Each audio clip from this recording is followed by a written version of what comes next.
Thanks for clicking on Wayne.com for this weekend's edition of Inside the Zone. Shane Albarani, the voice of the Komets, back again to talk some K's hockey. Shane, only one game last week. Yeah. Kind of a slow week, although you'll make up for it in travel miles this coming week. As far as last week goes, what did you see the Komets work on in practice, and then what did you see on Saturday night from the K's that maybe they tweaked, that they adjusted, that they did something with, as opposed to what we saw 2 weeks ago? Well, I think they're trying to get a little more aggressive. I think even with a lot of trades were made last week, so True. Having that week off did have its advantages. You got some guys a little bit of rest, but you also got a chance to look at the lineup, see what players were available, and you were able to go out and get a little depth out there and a little toughness out there as well. So, more what I saw is just kind of guys were resting last week during practice. You had guys, it's the injury time where guys are just trying to get through this month. And what's nice about the month of February is it's not quite as hectic as December and January were, but then March is going to be crazy. So this month, kind of a nicer pace. But no, I saw a little more aggression coming out of that game Saturday night. Guys were going a little bit more to the net, getting shots on goal. Over 50 in a game, unfortunately could not come out with the win, got the point, but guys were shooting the puck, and that was very encouraging. Yeah, Marco scores in the first period. Yeah. Unfortunately, the only goal, but they came out looking to score and looking to be the aggressor. Yeah, and that's what I saw the most. Like, we came out and really wanted to set the pace early, and that's what they did, and they kept it up too. You get 50+ shots on goal. You expect to win the hockey game, but some nights you just tip your cap to the goaltender. Tyler Parks was the difference. So, but I like what I saw. You had a huge crowd, you had a sellout crowd. You'd certainly want to have a good showing. I think the guys did. You saw some physical play. You saw again a lot of shots on goal. Unfortunately, did not translate into goals, but a very encouraging look at this team. This team is still very hungry and is still, even with the changes, still, it's hard to say, but still getting to know each other in a lot of ways. When you take a look at ECHL All-Star break, which was the week before, it didn't feel like much of a break because you were back in action. The game was Monday. You guys played in Toledo on Sunday. You guys were back in action that weekend.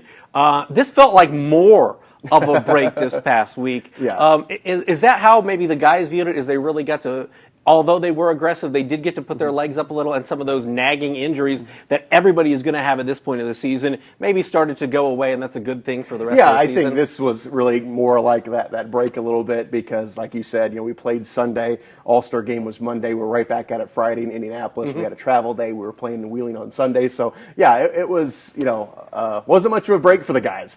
So this week, yeah, it was nice to have that. And plus, you had the big cold spell, so you had to go to the rink. Even colder than normal.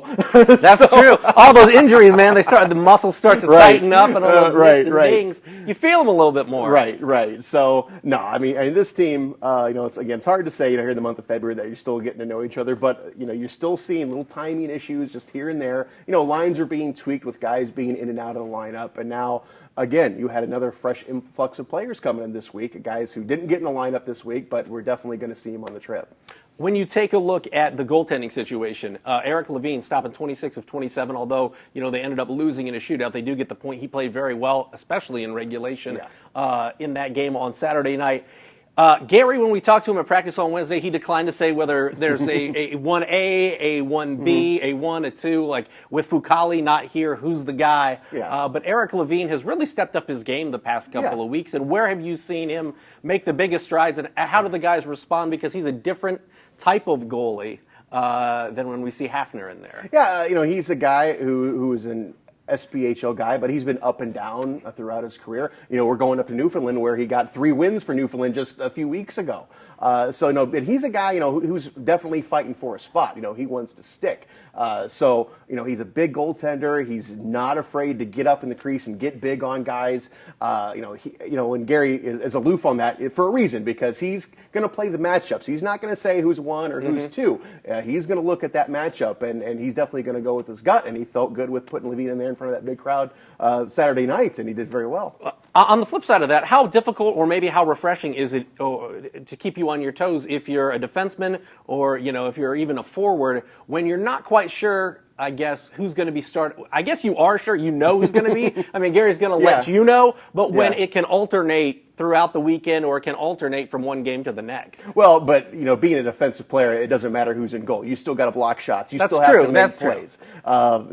Maybe there's some guys who won't admit to that. Hey, I know who's in the back of the net, who's going to bail him out, and who's not. But that shouldn't be the mentality. And these guys don't have that mentality. It doesn't matter who's between the pipes. They still have to make plays.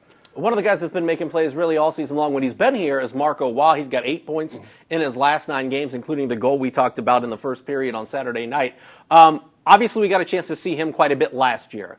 What is the difference between Marco this year and last year? And how, I know his goal is to stick on the next level. Where is he trying to take his game so that he can be a guy that elevates permanently to the next level? Yeah, he's one of those in-between kind of guys. He's a really, first-line ECHL player, maybe a fourth or third-line AHL player. But Marco was dinged up an awful lot last year. He had some knee issues. He was also called up quite a few games. I know he went up to San Jose for, I think, 25, 26 games last year. So consistency of play, just making sure he is out there playing every game, getting a lot of minutes during a game, of course. But I think that's where Marco is. He's also been a lot more aggressive this year, going towards the net. And that's where he's getting a lot of his goals, just getting those greasy goals in front of the net. You sound like Gary when you say greasy goals. I love it whenever he says it's like an automatic soundbite that is going to be in our highlight package. Like, if he says greasy goals, gritty greasy goals, it's going to be in there. Yeah, Gary and I, we've talked a lot over the years. So, Once or twice, maybe. Yeah. So, we share the same vocabulary. So, greasy, ugly, garbage, whatever you want to say it. As long as it's in the back of the net, I don't care what you call it. It's a goal. Absolutely. Speaking of goals, Justin Hodgman has scored a bunch of them. Where is he at health-wise? Obviously, the hand has been an issue. Played in the All-Star game. We talked a little bit about it last week with Ben. Played in the All-Star game, but he knew because there was no contact, it wasn't going to affect anything. Yeah. Where's he at now? Because they said at the All-Star break, he's probably about 2 weeks out. Yeah, and so that's probably still where they are. I mean, they're still going to play very cautious with this injury because you don't want to risk the possibility of re-injuring it or having another injury if he's not 100%, because you want, in the long run, you want a healthy Justin Hodgman down the stretch. So they're going to take great care with Justin Hodgman. So as for a timetable, I couldn't tell you. That's a question for the training staff and Gary and David. So, I really can't say where he is. Tell us now! Tell us now, Shane! I can call him and I can ask him, but... And he will not comment. No, he will not. Which is the smart thing to do. Speaking of the smart thing, Gary, we mentioned how he's a scrapper. I mean, he's a guy that loves the game. He's an ice rat or whatever you want to call it. Well, I don't know what the equivalent Rink rat is. would be a good one. Rink rat, that's go. what I should have said. How much did he look forward to last week and having an entire week to practice with these guys and mix in new bodies? And you mentioned some of the trades. Kukali gone to finish up the Brady Shaw trade down to Orlando. I mean, to get a couple of new bodies in there and just really get a chance to, nerd out, really, on hockey for a week with just practice and not having to worry as much about games. Well, I think he was more concerned with getting guys healthy, getting guys out on the ice. I know those trades came late in the week, so those guys really didn't have a chance to practice. So, no, I think it probably gave him a bit of pause for him and Ben to get into the film room, take a look at a lot of video, and talk to other players, because I'm sure there's other deals still in the works. That trading deadline is still a few weeks away. So, it gave him time probably to work the phones even more, and I'm sure there's even more deals out there. When you take a look at this week, this is you got to have all your laundry done before you head out. Because I looked at your practice schedule. Komets practicing only Tuesday is the one that's listed. So you got a 2,300-mile trip to Newfoundland. And I'll be honest, Canadian geography is not my expertise. I did not realize how far east Newfoundland was, because you're basically 2 hours ahead of Fort Wayne time. Yeah. That's insane. What are you? I don't know what my question is, but what are you looking forward to about that? Because normally you're traveling when you move a different time zone, you're traveling west and having to adjust to a later night. Yeah. This is like an earlier day, an earlier game. Yeah, this is a new adventure for all of us. I think Cody Soul's the only one who has played in St. John's on the island up in Newfoundland, so he's the only one who's got any type of experience. So no, actually, no, I take that back. Eric Levine, who played for Newfoundland, he was called up a few weeks ago and played 3 games with the Growlers. So you got 2 guys with a little bit of experience, but no, this is going to be really fun. Actually, I think everybody's kind of looking forward to it, kind of like when we went to Alaska a few years ago. It's a new adventure. First time this team has ever played, obviously, in Newfoundland. So you're closer to Greenland, I believe, than Fort Wayne when we get up there. Wow. So yeah, so it'll be interesting. But from what I've heard, St. John's is a wonderful place, and it's going to be just neat. Just maybe just go out and do a little sightseeing. Yeah, Mile One Center, which gives you an idea of how far east you actually are. Newfoundland, you when you hear expansion team, you think, okay, they're going to be terrible. That's the first thing you think. Oh, they're just going to put it together. It's their first year. They're going to have to figure it out. They're really good. I mean, they're first in the North Division. Yeah. So hockey-wise, what are they doing, and what are the Komets focusing on? Because you're going to face them 3 consecutive nights. Yeah. It's not just a one game and get out of there. 3 important games with only 29 games remaining. Yeah, well, when it comes to expansion to minor league teams, it's kind of a different situation where everybody's a free agent. You're not really worried about the different things the way that the major teams are. But look at what the Komets affiliate did last year, Las Vegas. They got to the Stanley Cup Finals in their first year. So that kind of goes out the window. But the difference with Newfoundland is that they've got the buy-in from the Toronto Maple Leafs, their affiliate. They've loaded them up pretty good to give them a good start in this league, and that's exactly what they've done.